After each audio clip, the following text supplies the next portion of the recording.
Hi, this is Jerry with Rocky Credit Union. This is part 3 of our budget series.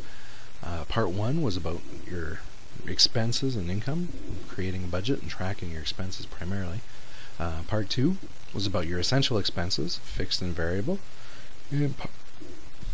And part 3 is about your non-essential expenses, things that are not absolutely necessary in order to survive.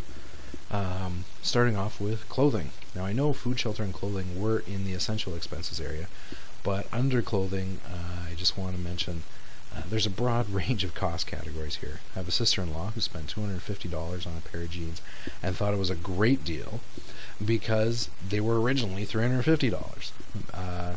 She loved them. Meanwhile, my wife and I were looking at her jeans going, wow, for $250 we could have bought basically all the clothes for our kids for school. A little bit different priorities, but clothing, there are options with clothing. Not all clothing is essential, and certainly not all costs of clothing are essential. Books. I really enjoy books. I enjoy buying a book and reading it and rereading it, honestly. But there are lots of libraries. Rocky Mountain House has a great library where you can go use books for free. I think it's a minimal cost to join. Or you can buy one book and share it with 5 friends and create a little bit of a reading circle that way. Movies and TV. A lot of families will spend easily $100, $120 per month on movies and TV. That's going to the movies or renting movies. And then you have your cable and satellite packages as well. It's a cost that it's not essential, and you can control it, reduce it if you need to, and it can really add up. Birthday and Christmas parties. Birthday parties over the last while have come out with, when you hand out grab bags to the kids, they need to be expensive grab bags. $5 per kid or something like that. Sometimes the gifts, the amount of stuff you're giving away to the guests actually adds up to more than the birthday child got as presents. It's not essential, and just a personal opinion, birthday parties are not a contest. Make the kids have fun, have good time at the party. They get cake and ice cream. They don't really need a lot of candy and toys when they're leaving too. Christmas presents. The average family in Canada in 2009 spent just over $800 on Christmas presents. Now, I'm not saying whether that's good or bad, but when your budget is tight, spending money on expensive presents can be troublesome and really add up. And if you're putting it all on your credit card, it means you're paying for them for a long time. So you want to control your Christmas present spending. If you can save $25, $50 per paycheck over the course of a year, so you have cash to spend on Christmas presents, that would even be better. Much better than putting it on credit card. Eating out. Family of 4. Let's say both parents are working, so they eat out once or twice because of work.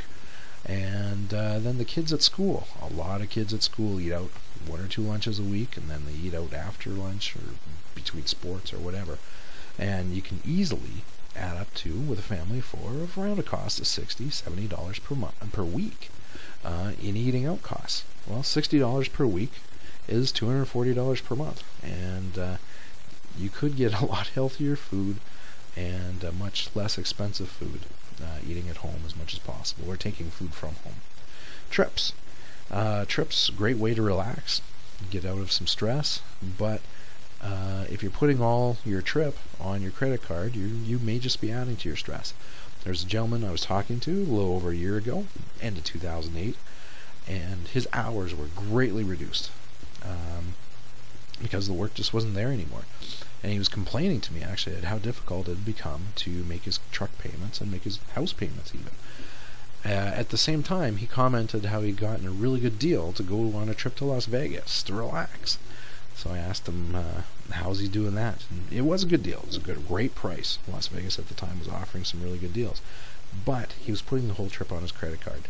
So here he was having trouble paying for his house and his truck, and he was adding to his debt to have to make more payments on this trip. In a tight situation, I think the trips should be optional. You may not want to be taking those. You're just adding to your stress levels long term. Haircuts and stylings, that's just one of those things that I throw out. We all need to get haircuts, we all need to get stylings, however that works for you, your job. However, it's a constant cost, and some people make it a constant cost of, I don't know, $30, $40, $50 every month or second month. just be aware of it, be in control. And there's lots of other things similar to the haircuts type of thing.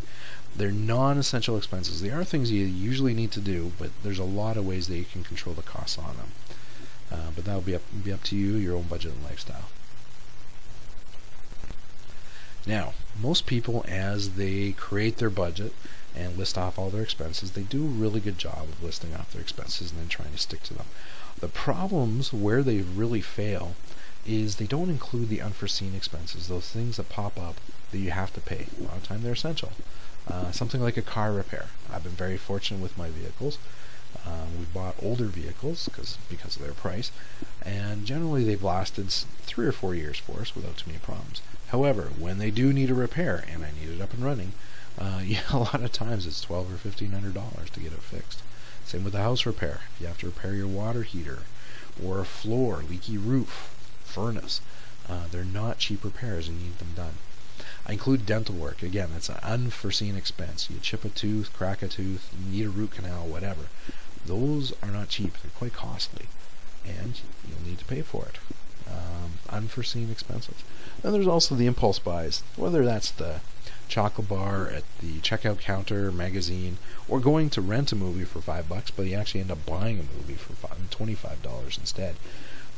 Those costs can add up. Again, they're non-essentials, they're last-minute purchases, and a lot of the times it can be a major cost for you in your budget.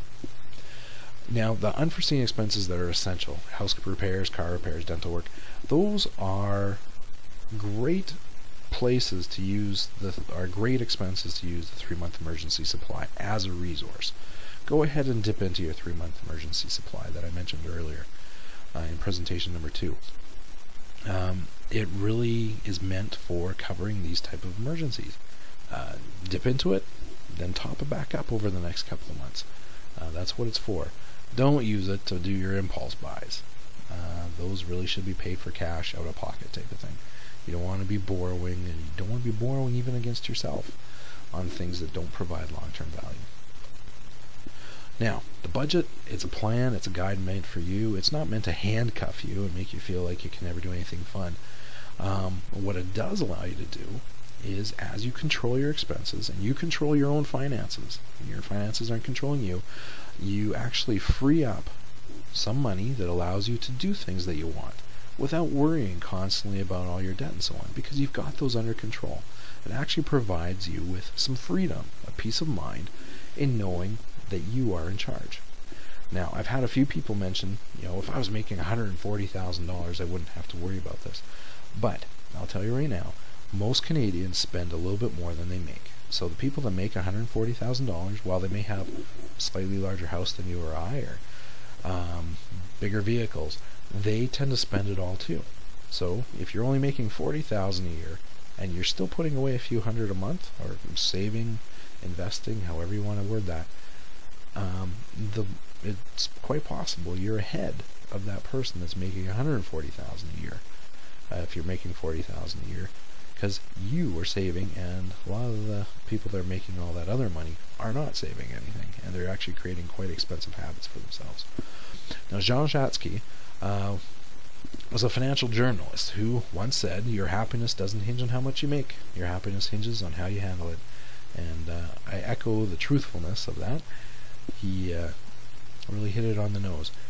Money can't buy happiness. It does make things easier, it does grease the wheels, but people that make more money also spend more, and they can get large financial pressures too.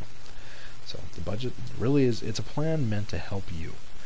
So this is the end of presentation number 3. In presentation number 4, we're going to get into some of your biggest expenses, starting off with your mortgage.